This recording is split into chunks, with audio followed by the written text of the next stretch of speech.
I understand why you feel the way you feel, because Master taught you the way he taught you. But if you ever leave out the United States of America, you will find out this is fair game at all these ages that is talking about right now. A bitch has been on this earth 15, 16 years. He's ready. You are limited to think that you gotta wait for a hoe to be 18 for it to be something that's right in your mind. But do the research on these other countries and find out when grown can put grown hoes. The new Corey Holcomb PDF receipts just hit the timeline, and people are saying it's even worse than the last round. You ever looked at a daughter room who almost grown? Oh, here we go. Yeah, okay. Jesus. This shit wild. You know, it's amazing. In 3 weeks, gonna see this whole episode on SBU. I can't crack any jokes. Unless it was a party. Come here, boy, let me show you how to. I don't think Is that a good thing to do? No. Because my son is coming to town this week. He's 16. Should I take him somewhere? What? No. You got these bathhouses out here? Are you Get serious? his ass washed by a I don't think At so. 16? No, I don't think so. Unless Just he's relax and let it happen, boy. No, if he was 18, Crying- maybe. crying a He could little take bit, him. like What's that 16-year-old kid look when they getting their ass washed by a Yeah, grown they bitch? Uh-oh. Let her scrub you. Or Wait, stop does squirming. it? You be looking at you, you be like this. He's It hurt. crying, he's sniffling? Let it happen. At some point, you gotta ask, what exactly was the joke supposed to be? If that was comedy, where was the punchline? Corey was in the room asking if anybody had ever looked at an underage girl, the daughter of a woman he was dating, and the room basically said, right, bro, no. So again, what was funny about that? Then it gets even crazier. Folks are replaying clips where it sounds like he was talking about wanting to get his son's sexual experience with grown women for his 16th birthday. And people are sitting there like, wait, what? If that was a joke, explain the punchline, because nobody heard one. Nobody saw one. It just landed awkward and heavy, and the room felt it. Something? Anybody want to talk about I that? didn't hear the Wait, question. what? We're just gonna... Any of the you with their kids saw you naked or something? No. Now people are connecting dots and saying this might be why his former co-host stepped away from the podcast. When you go back and look at the clip, you can literally see the disgust on his face when those comments were made. That wasn't laughter, that was shock. That was somebody looking like, nah, I'm not rocking with this. And here's the question that really got the internet heated. Why would the kids of a woman you're dating ever say they've seen you naked? How does that even come up in conversation? That's the part that has people staring at the screen like, hold up, what is really going on here? Like, what is really going on here? There's no excuse for something like that to happen even once, let alone more than once. That's why people understood Zoe's disgust in that moment, because this wasn't just some random slip of the tongue. Corey has told multiple stories like this before, and that's what's making folks uncomfortable. No, never. It was an accident, but it happened. Yeah, I had almost. One day the kids walked in the room and me and the mama was under the cover naked, and then one of the little girls got under the cover and was like, oh, I was like, yeah. I'm in here too. How old was the little girl? Probably about 9. Oh, she wasn't that young. She saw why her mama ain't charging me Maybe no that rent. one was like 3 or something. She's like, mommy. In the first situation people were talking about, he described a story involving a 15-year-old daughter of a woman he was dating, saying she came into the room and got under the covers while he had nothing on. That alone had the timeline in shock. Now there's another story being discussed, and this one mentions a 9-year-old being involved in a similar type of awkward situation. That's when people really started saying, hold up, this pattern is not normal. This would now be the second time he described being accidentally seen naked by a child connected to someone he was dating. That happened to me for real. One day I was living with this lady and her daughters crawled in the bed and I ain't have on Yeah. I was up under the cover. Wow. And I was like, oh And one of her Tell daughters Mike, was like, rest in peace. her daughter was, she was in high school. I think she was 15. Still not legal. You just can't tell your true thoughts. Her daughter was going to be thick like her mama. I know that much. Yeah. And if these were two different ages, that would suggest two completely different situations. So people are asking a serious question right now. I want to say to that little 16-year-old girl who was arguing with me, you born to lose, bitch. You're going to lose. I can tell how you are. I'll be there when you lose, too. Can you imagine if this they're like, I'm gonna find your back page handle and I'm gonna get at you, goddammit. When you sodomize a little boy, buddy, make a different sound too. No, don't. How many times does something like this have to happen before it stops sounding like an accident? Because let's be real, most people can't name one time something like that has happened in their life. Not one. So when it's multiple stories, multiple situations, that's when the internet starts raising eyebrows and saying, this just doesn't sound right. At some point, accountability has to enter the conversation. When certain lines get crossed, it stops being edgy and starts feeling disturbing. That's exactly how people reacted when Corey went too far with that comment. You could even hear Darlene step in like, Corey, oh, you know Corey, no, that's not good to say Corey. That wasn't laughter in the room. That was damage control happening in real time. Let me tell you something, America, guess what? Guess what, America? All you dumb who ain't never left the hood. I understand why you feel the way you feel, because Master taught you the way he taught you. But if you ever leave out the United States of America, you will find out this is fair game at all these ages that is talking about right now. A has been on this earth 15, 16 years. He's ready to... Now, of course, his hardcore supporters jump in and say, oh, he's just an edgy joker. Like that explains everything. They claim he just pushes boundaries and that people are too sensitive. But then Corey said with a straight face that the reason society isn't attracted to kids is because massa brainwashed us. That's where a lot of people said, nah, that's not comedy, that's a wild statement. No brainwashing is needed for most people to know that harming or exploiting children is wrong, period. To his credit, Corey did try to walk it back a little. He said he would never do something like that and claimed he wouldn't be with someone whose mind wasn't fully developed. On the surface, that sounds like a solid stance. But then came the caveat, and that's where people got uneasy again. Because right when it seemed like he was correcting himself, he started hinting at a workaround to that logic. Hey! Well, that doesn't make it okay. What the We're hell not are saying y'all it's talking okay. about? I'm not saying it's okay. Well, please clarify. But a lot of these women are choosing. I am clarifying. I'm saying in America, you are limited to think that you gotta wait for a hoe to be 18 for it to be something that's right in your mind. But do the research on these other countries and find out when grown can put grown in hoes. You'll find out. See, me personally, I would never fuck with a bitch who mind ain't developed. Well, that's why they have an age. But wait, let me say this. Okay. Let me say this, D. Do it. And that's the part that has critics saying, wait a minute, what are you really trying to say here? When you start looking for loopholes in conversations about minors, it doesn't sit right with most people. That's why this whole situation keeps spiraling and folks aren't just brushing it off as jokes anymore. Now this is where a lot of people said things crossed a serious line. Corey claimed he would never deal with a woman whose mind wasn't developed, and for a split second it sounded like he was drawing a boundary. But then he introduced what many listeners felt was a disturbing workaround, and that's when the room energy shifted fast. From how many people interpreted it, what he said next sounded like he was trying to justify how someone extremely young could somehow develop over time if you grow with them. In other places of the world, you can grow with her. You can mold her mind or whatever y'all gonna do where y'all ain't got the influence of whack United States. Because you understand in the United States of America, a bitch will say you did something, and depending on who the bitch is, that's dope. I hear you on that one, but at the same time, the maturity factor, see, I think you like the fact that in those countries they can marry somebody like that because they don't know what they're doing. You just said that these girls Who don't know what they're doing? Those girls that young, so the guy's gonna, you just said they can grow together. You already know what you're talking about. So Hey, I know some people where the dude had to get permission to get married to the daughter. Right. And they are still together. It worked. Nah.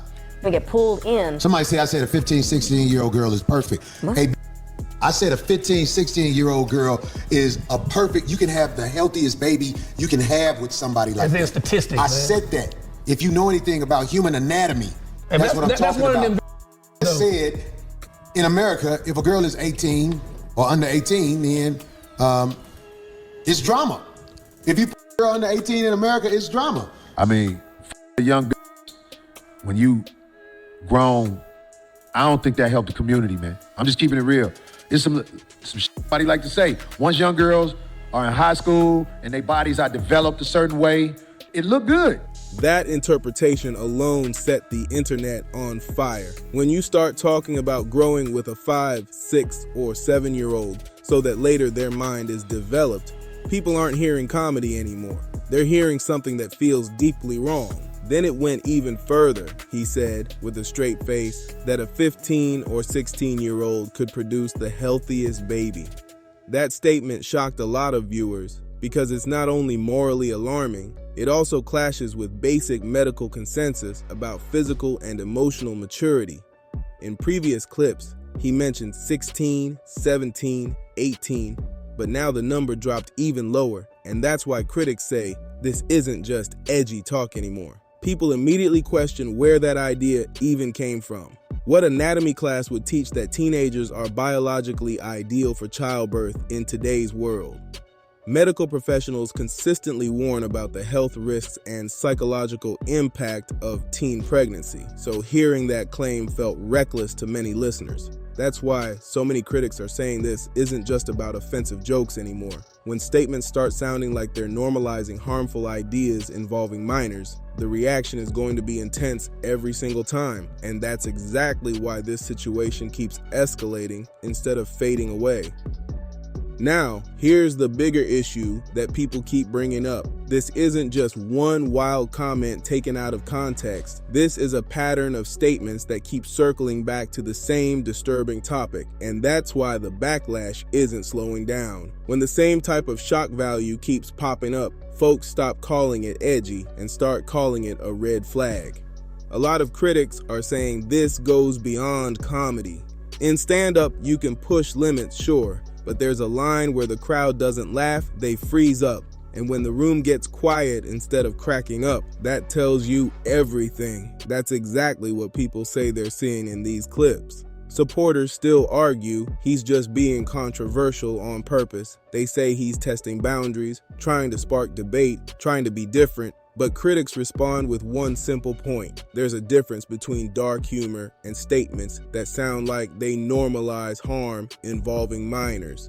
That's not a small gap, that's a massive one.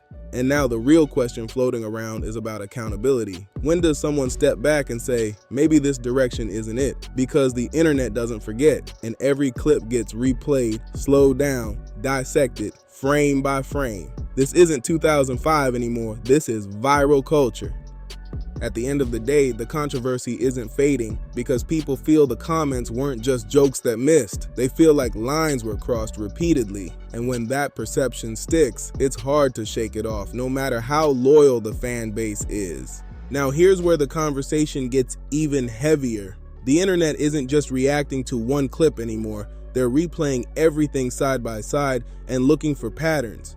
And when you stack the comments back to back, people say it paints a picture that's hard to ignore. Critics are saying this isn't about cancel culture. This is about responsibility. When you have a large platform and millions of listeners, your words carry weight. You can't just toss out extreme ideas and then hide behind it's just jokes when the room clearly isn't laughing. What's really making this blow up is the tone. These weren't delivered like obvious punchlines with setup and payoff. They were said calmly, seriously, almost like regular conversation. That's why so many viewers are saying it didn't feel like comedy, it felt like belief. And let's be clear, most people don't need society, history, or brainwashing to tell them that involving minors in any romantic or adult context is wrong. That's a basic moral line for the vast majority of people. When someone sounds like they're questioning that line, even hypothetically, it's going to spark outrage every single time. Now the pressure is building. Fans are waiting to see if there will be a real explanation, a real apology, or at least a clear statement that shuts all this down. Because right now, silence and half clarifications are only making the situation louder. And in today's viral world, once that narrative sticks, it moves fast and it hits hard. At this point, a lot of people feel like he already showed what side he's standing on. After the first batch of those clips dropped, he went on his show and said everybody criticizing him were haters, jealous, trying to tear him down. He even claimed people were trying to assassinate him with these allegations. And critics responded like, hold on, man. When do you pause and take accountability? Instead of saying, if those jokes crossed a line, I apologize, he doubled down. Instead of clearly disavowing the statements, he called people envious, and viewers keep repeating the same thing. Where was the punchline? Because what they heard were serious comments delivered with a straight face, not obvious jokes with setup and payoff. People also remember the moment he corrected a fan on air, when the fan questioned his claim about teenagers being able to produce the healthiest baby. He fired back and basically called the supporter ignorant about anatomy. That clip is circulating heavy right now. Critics say that wasn't satire, that was conviction. Now many are predicting the next move. They believe he'll lean into the victim angle again and say everyone is out to get him. But critics argue this isn't about hate. It's about responsibility when discussing topics involving minors. That's why the debate hasn't cooled off. If you've been following this breakdown and you want more unfiltered hip-hop commentary like this, make sure you subscribe to Dripzine right now. Hit that like button, drop your thoughts in the comments, share this video, and if you really want to support a small content creator, tap that hype this video button. It helps more than you know. Appreciate every single one of you rocking with the channel. The last time Corey Holcomb had a show, after the first batch of these clips got released, the first PDF receipts released, Corey Holcomb came on his show and he said how we were all haters, we were envious, we were trying to tear him down, how we want to get him assassinated with the PDF allegations. And I'm like, hold on, all right? Hold on, man. Hold on. At what point do you say, hey, man, let me just come out and apologize, man. Let me just come out and disavow and denounce all the nasty things I said. If they were jokes, even though I didn't hear not one joke, I didn't hear a punchline, I heard you say things with a straight face. I heard you correct a fan. When a fan said, Corey, what are you talking? I heard you correct a fan and call him stupid and say he don't know anatomy if he doesn't believe that a 15 or 16-year-old girl can give you the healthiest baby out of any other age. You said that. But watch Corey play victim and call us haters and say we're trying to get him killed. We ain't worried about them. They weren't never the problem. What it is, we have mass media trying to shut down the voice of Corey Holcomb in the 5150 show, and of course, the bloggers who are envious of what we do are going to join in. Ever since TMZ has gave a one-sided version of what happened, it then got to the point where even a man like me, who I don't walk around living in fear, but I fear for my life now because I see what has been said about me, and they are desperate to bring me down because the word pedophile has been thrown in the mix. And let me tell you something, this is deep. I am no pedophile. I have never been accused of being a pedophile. I have never had charges of being a pedophile. This is something that's coming from the mass media, TMZ. Ever since they said what they said, they trying to get at me for real. Let me tell you something what they do, because they did this to Michael Jackson, they did this to Martin Luther King, they did this to Malcolm X, they did this to so many people. When they ready to come get you, they assassinate your character so people don't look at you as a human being. They look at you as a villain. So they're using mass media now to come holler at your boy. This isn't little weak bloggers. Little weak bloggers have been talking crazy about me ever since I've been on air. But TMZ took a one-sided story of a woman who's addicted to drugs and quite dangerous.